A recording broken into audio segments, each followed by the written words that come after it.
غار کے اندر دونوں ڈائیورز پھنس چکے تھے۔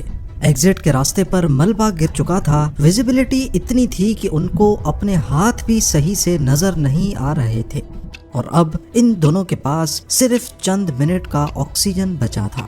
اتنے میں ایک ڈائیور آلٹرنیٹ راستہ ڈھونڈنے کے لیے واپس پیچھے گیا اور دوسرا وہیں ملبے کے پاس ہی رکا رہا۔ 5 منٹوں کے بعد جب وہ واپس آیا تو جو اس نے دیکھا وہ واقعی ناقابل یقین منظر تھا۔ ناظرین، کیو ڈائیونگ نارمل اسکوبا ڈائیونگ سے الگ ہوتی ہے۔ اسکوبا میں نارملی لوگ اوپن واٹر میں جاتے ہیں جہاں اگر کوئی مسئلہ ہو جائے تو صرف ایک پش ڈائیور کو سیدھا سرفیس پہ لے آتا ہے، لیکن کیو ڈائیونگ میں اوپر اور سائیڈز میں غار کے پتھر ہوتے ہیں اور بس ایک نیرو راستہ ہوتا ہے۔ اگر آکسیجن ختم ہو جائے، اکوپمنٹ فیل ہو جائے یا ڈائریکشن یاد نہ رہے تو سمجھو گیم اوور۔ کیو ڈائیونگ وہ واحد اسپورٹ ہے جس میں ایکسٹرا آرڈنری ہائی کیجوالٹی ریٹ پایا جاتا ہے۔ سوئمنگ میں ہر 1 لاکھ حصہ لینے والوں میں 1.77 ڈیتھس دیکھی گئی ہیں۔ اسی طرح بیس جمپنگ میں 43 اور کیو ڈائیورز کی بات کی جائے تو ہر 1 لاکھ ڈائیورز میں 138 کیجوالٹیز ہوتی ہیں۔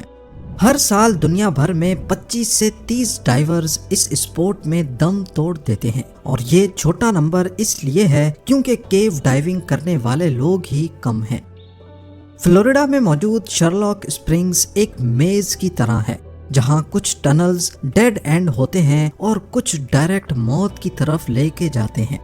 کیو کی ڈیپتھ 80 سے 120 فیٹ، پانی کا ٹیمپریچر ہمیشہ 22 ڈگری سیلسیس اور ویزیبلٹی نارملی کرسٹل کلیئر ہوتی ہے۔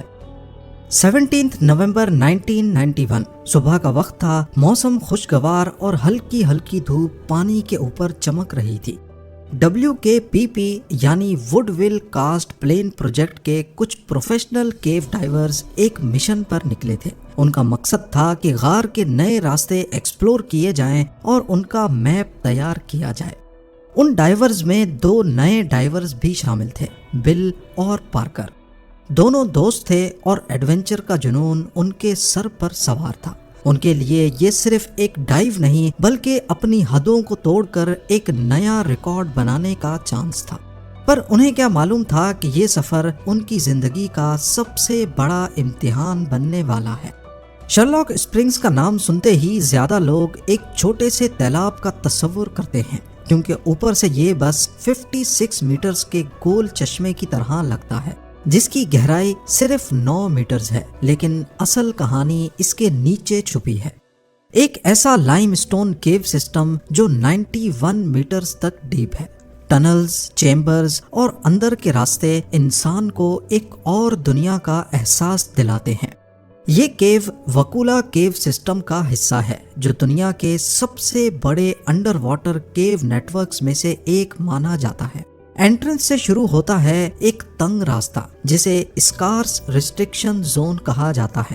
یہ اتنی تنگ ہے کہ ایک وقت میں صرف ایک ڈائیور ہی نکل سکتا ہے، اور ساتھ ہی اتنا نیرو بھی کہ یہاں سے گزرتے وقت ڈائیور کے کندھے اور ٹینک پتھر سے ٹکراتے ہیں۔ لیکن جیسے ہی یہ زون ختم ہوتا ہے، سامنے ایک شاندار منظر کھلتا ہے، بالکل ایسا جیسے سمندر کے اندر کوئی ہائی وے ٹنل بنا ہو۔ یہ جگہ خوبصورت بھی ہے اور خطرناک بھی۔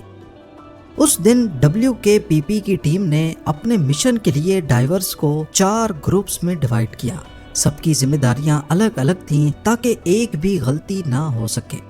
سب سے پہلا گروپ وہ تھا جو غار کے انٹرنس کے پاس سرفیس پہ رکا تھا۔ ان کا کام تھا پورے مشن کو مانیٹر کرنا، ٹائم نوٹ کرنا اور ایمرجنسی کے وقت فوراً رسپونڈ کرنا۔ یہ ٹیم اوپر ایک سیفٹی لائن کی طرح کام کر رہی تھی۔ دوسرا گروپ ان ڈائیورز پر مشتمل تھا جنہوں نے ڈی کمپریشن ٹینکس کو ٹھیک جگہوں پر رکھنا تھا۔ یہ سلنڈرز ان جگہوں پر لٹکائے گئے جہاں سے ڈائیورز کو واپس آتے ہوئے سانس لینے کے لیے ایکسٹرا آکسیجن مل سکے۔ یہ کام اس مشن کا بیک بون تھا کیونکہ بنا ڈی کمپریشن سٹاپس کے کوئی ڈائیور زندہ واپس نہیں آ سکتا۔ تیسرا گروپ لائن اور سیفٹی چیکس کا ذمہ سنبھال رہا تھا۔ وہ گائیڈ لائن کو ٹھیک سے فکس کرتے، ایکسٹرا بیک اپ دیتے اور انشور کرتے کہ آگے جانے والی ٹیم کو صاف اور محفوظ راستہ ملے۔ اور چوتھی ٹیم تھی ایکسپلوررز کی، یعنی بل اور پارکر کی ٹیم، جن کو اصل میں کیو کو ایکسپلور کرنا تھا۔ صبح 10 بجے کے قریب ساری ٹیم پانی میں اتر گئی۔ بل اور پارکر نے اپنے اسکوٹرز اور ٹینکس چیک کیے، پھر چھوٹی سی دعا کی اور غار کی گہرائی میں گھس گئے۔ 20 میٹر نیچے ان کی ملاقات جارج سے ہوئی، جو ڈی کمپریشن ٹیم کا حصہ تھا۔ تھوڑا آگے جا کر وہ اسکارس ریسٹرکشن زون کے پاس پہنچ گئے۔ اپنی بوئنسی ایڈجسٹ کرتے ہوئے اسکوٹرز کی مدد سے وہ آگے بڑھتے رہے۔ جلد ہی وہ وکولا نام کے ایک بڑے چیمبر میں آ گئے۔ منظر اتنا شاندار تھا کہ جیسے کوئی انسان کھلے آسمان میں تیر رہا ہو۔ 40 منٹ کے اندر وہ گرینڈ کینین فورک تک پہنچ گئے اور پلان کے مطابق وہ نیچے اتر گئے۔ ٹنل تنگ تھا لیکن اسکوٹرز صحیح کام کر رہے تھے۔ 25 منٹ کی مشقت کے بعد وہ لوور وکولا روم تک آ گئے، جہاں سے ان کو اوپر جانے کا راستہ مل گیا۔ یہاں تک جو کچھ ہوا وہ بالکل نارمل تھا۔ وہ تنگ کیو کے اندر بھی بہت آزاد محسوس کر رہے تھے۔ اس پوائنٹ پر آکسیجن لیول کم ہوتا دیکھ کر دونوں نے واپس لوٹنے کا فیصلہ کیا، پر کیا معلوم تھا ان کو کہ ان کی یہ آزادی اب شاید یہیں تک تھی۔ جب وہ گرینڈ کینین کے موڑ پر واپس آئے، ٹنل ایک دم سے بدل گیا۔ پانی میں مٹی پھیل چکی تھی، ویزیبلٹی اتنی کم کہ ڈائیورز کو اپنے ہاتھ بھی نظر نہیں آ رہے تھے۔ گرینڈ کینین ویسا بالکل نہیں تھا جیسے وہ کچھ منٹوں پہلے چھوڑ کر آئے تھے۔ یہ ایک خطرے کی گھنٹی تھی جسے بل اور پارکر دونوں اچھی طرح محسوس کر پا رہے تھے۔ سامنے کا راستہ ڈھونڈنا مشکل تھا۔ گائیڈ لائن پکڑ کر وہ آگے بڑھتے رہے، کیونکہ انہیں لگ رہا تھا کہ صرف تھوڑا سا اور چلنا ہے اور اسکارس ریسٹرکشن زون آ جائے گا۔ لیکن کچھ ہی دیر میں انہیں پتا چلا کہ سامنے کا راستہ بند ہے۔ ایک مٹی کے ڈھیر نے اوپر جانے کے راستے کو بند کر دیا تھا اور گائیڈ لائن بھی اسی ملبے میں دب چکی تھی۔ اس وقت ان کا آکسیجن ٹینک ختم ہونے کے قریب تھا اور یہی دیکھتے دونوں پینک کا شکار ہو گئے۔ بل نے پارکر کو اشارہ کرتے ہوئے اپنی سلیٹ پر لکھا کہ یہاں رکو، میں لائن چیک کر کے آتا ہوں۔ وہ واپس موڑ تک گیا یہ کنفرم کرنے کے لیے کہ کہیں وہ غلط راستے پر تو نہیں ہے، پر لائن مارکر سے کنفرم کرنے پر معلوم پڑا کہ یہی ایگزٹ کا راستہ ہے۔ بل نے جلدی سے واپس آ کر پارکر کو بتانا چاہا، لیکن صرف 5 منٹ کے بعد جب وہ واپس لوٹ کر آیا تو کیا دیکھتا ہے کہ پارکر وہاں موجود نہیں ہے۔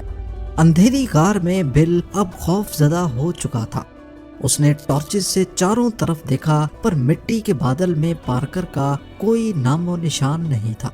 تبھی اس نے محسوس کیا کہ مٹی کے ڈھیر سے ہلکا سا پانی بہہ رہا ہے۔ اسے لگا کہ شاید پارکر وہیں سے گھس کر دوسری طرف چلا گیا ہوگا، پر اب زیادہ سوچنے کا وقت نہیں تھا، کیونکہ آکسیجن لیول ان قریب ختم ہونے والا تھا۔ اس نے خود مٹی کھودنا شروع کر دی۔ ہر سیکنڈ ایسا لگتا تھا جیسے موت اس کے قریب آ رہی ہے۔ مٹی کا حصہ صرف 2 میٹر لمبا تھا، لیکن بل کے لیے وہ میلوں کا سفر بن گیا۔ آخرکار وہ جگہ بنا کر اندر گھسنے میں کامیاب ہو گیا۔ ٹنل اب اوپر کی طرف مڑ رہا تھا۔ بل نے دیکھا کہ گائیڈ لائن سے ایک ریگولیٹر لٹک رہا ہے، لیکن اس نے اگنور کیا کیونکہ اس کا اپنا آکسیجن ختم ہو رہا تھا۔ وہ بس سانس روک کر آگے بڑھتا رہا۔ آخرکار وہ 30 میٹر کی گہرائی پر ڈی کمپریشن اسٹیشن تک پہنچ گیا اور بوتل سے آکسیجن لے کر ایک گہری سانس بھری۔ اس نے سوچا کہ اب سب ٹھیک ہو جائے گا، لیکن پھر اس کی نظر پڑی پارکر کی آکسیجن بوتل پر، جو بالکل ان ٹچڈ لٹکی ہوئی تھی۔ مطلب پارکر یہاں نہیں آیا تھا۔ اگر پارکر ملبے اور مٹی کے ڈھیر کے پاس بھی نہیں تھا اور اوپر بھی نہیں آیا تو آخر وہ گیا تو گیا کہاں؟ بل کا دل اب ٹوٹ سا گیا تھا۔ اس کو فیلنگ آنے لگی کہ شاید اس کا دوست اب زندہ نہیں ہے۔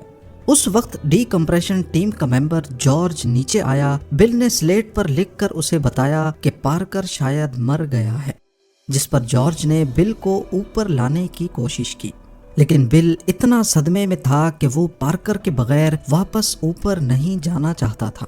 جارج واپس اوپر گیا اور دوسرے ڈائیورز بلا کر آیا اور پھر وہ زبردستی بل کو اوپر لے گئے۔ پارکر کی غیر موجودگی نے غار کے باہر سب کو صدمے میں ڈال دیا۔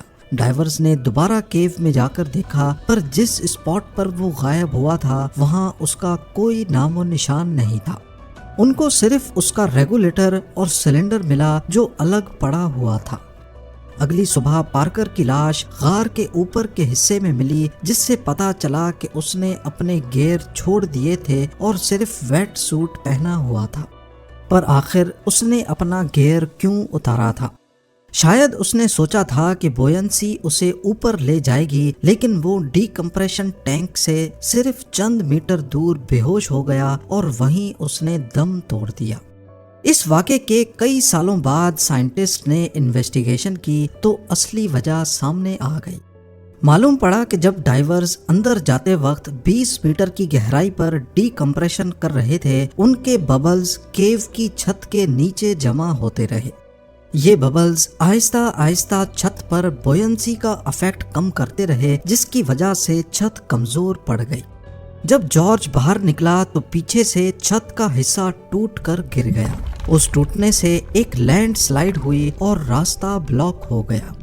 انویسٹیگیشن میں یہ بات بھی سامنے آئی کہ پارکر جب واپسی میں ملبے کے پیچھے بلاک تھا، اس وقت وہ سمجھ گیا تھا کہ راستہ یہی ہے۔ تبھی اس نے بنا ٹائم ضائع کیے ہاتھوں سے اس کی کھدائی شروع کر دی، تاکہ جب بل واپس آئے گا تو راستہ آلریڈی بنا ہوگا۔